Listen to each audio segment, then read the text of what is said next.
Good morning and welcome to Newsfirst Prime Time Sunrise. A very good morning to all our viewers and welcome to Prime Time Sunrise. I'm Arundhati Budanayaka. Let's start off with a look at your headlines this morning. Decision made not to raise reduced expressway bus fares. 3 districts warned to remain alert of landslides during the next 10 hours. Sri Lanka Human Rights Commission presents recommendations following investigations into the shooting at Rathabaswala. Nearly 800 Philippine protesters gathered to condemn a newly signed defense pact with the United States.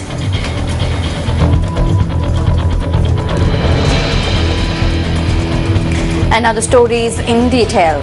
Authorities have decided not to increase the fares of buses plying along the Southern Expressway, and the Colombo-Kattanayake Expressway reduced in lieu of the Sinhala and Tamil New Year.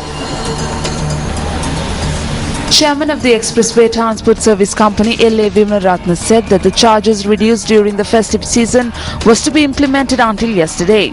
However, he noted that the fares reduced for the convenience of the passengers would not be raised again.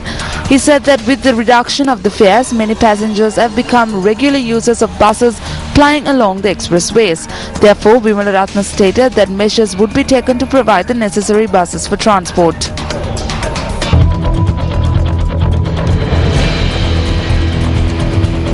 National Building Research Organisation requests people residing in landslide-prone areas in the Matale, Kegol and Rathabura districts to be vigilant of landslides in the next 10 hours due to the prevalent rainy weather condition.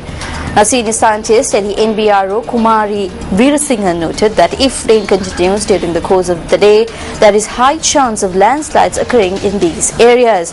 The NBRO said that risk of landslide is also prevalent in the Norelia and Kandy districts.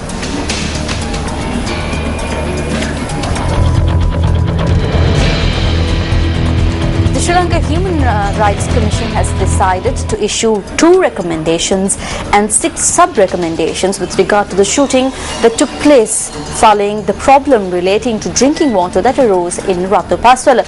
Now, Secretary of the SLHRC, Attorney at Law Nimal Punchiheva, said that all recommendations with regard to this have been prepared and would be handed over to the authorities within the course of this week.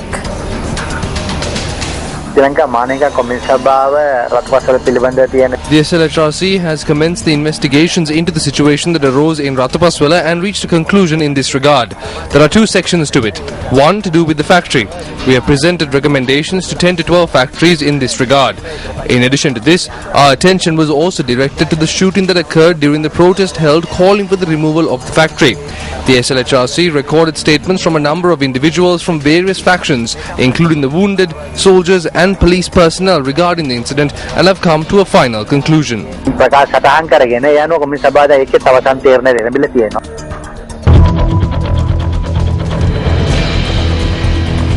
7 army personnel have been injured following an accident involving an army truck near the 76-kilometer post at the Bulagala junction along the Dambulla-Anuradhapura main road. And the police media unit said that the incident occurred at around 12:45 am today, and when a truck bound from Colombo veered off the road and struck a palm tree. The truck is reported to be from the Chundikulam army camp. The police said that the condition of 3 individuals who were travelling in the front of the truck and sustained injuries, including a second lieutenant, were critical. 4 army personnel travelling at the rear of the truck were also injured. The police media unit said that all of the injured are currently receiving treatment at the Dambulla hospital. Meanwhile, a 27-year-old woman was killed when a bus veered off the A26 road in Bergala, Haliala, in the Alla Police Division and fell into a 15-feet precipice. The police said that the accident occurred when a private bus plying from Badulla to Colombo veered off the road when the driver was unable to control it due to excessive speed. The bus driver and the conductor injured in the incident are currently receiving in-house treatment at the Badulla hospital.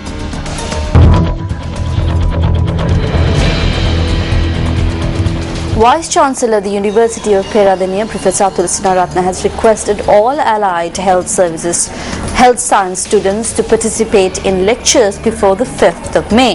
The Vice-Chancellor said if students do not attend lectures by the said date, strict action will be taken. Students engaged in a satyagraha demanding a 4-year degree for all allied science students of the University of Peradeniya. The students have engaged in the satyagraha at the Gala intersection near the University of Peradeniya for 4 months.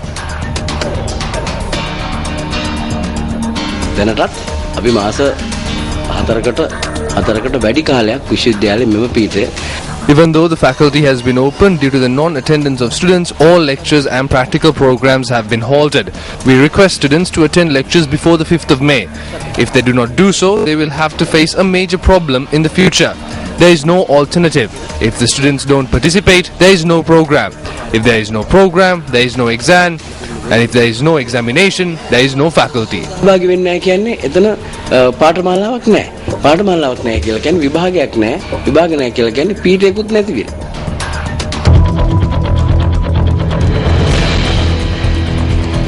The first foreign delegate team participating at the World Conference on Youth, which is scheduled to be held in Sri Lanka, is due to arrive in the island today. The Minister of Youth Affairs and Skills Development said that the youth delegates due to arrive in the island today are from Slovenia, a country belonging to the southern Europe.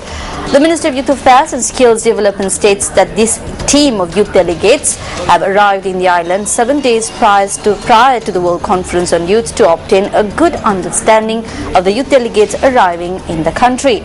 Now, the ministry further stated that the delegates have requested a per-session plan of the conference and that the ministry has decided to give them the opportunity to do so. Inaugural session of the World Conference on Youth 2014 is scheduled to commence on the 6th of May at the Ruhunu Magampura International Conference Hall on the 6th of next month. Now, the Around the World team that is spreading the message of the World Conference on Youth 2014 is currently in Moscow, Russia. Newsfirst Ramesh Igor reports. Around the world in 40 days.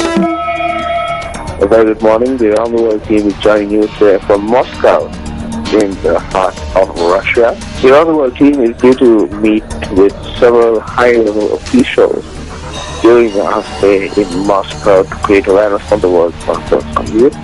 We will first be meeting with the Deputy Director of the Department of State Policy on Youth and Child Welfare attached to the Ministry of Education and Science of Russia, Ms. Umokova Svetlana, and she will be accompanied by Mr. Zakrovsky Anton, the Senior Special Expert on International Department, as well as a number of other officials from the Federal Agency of Youth Affairs as well as the social organizations. Following this meeting, the Around the World team will to an iconic location in Moscow city. For the Newsfirst team, I'm Bobby Shulka Bandara, with your commentary from Moscow, Russia.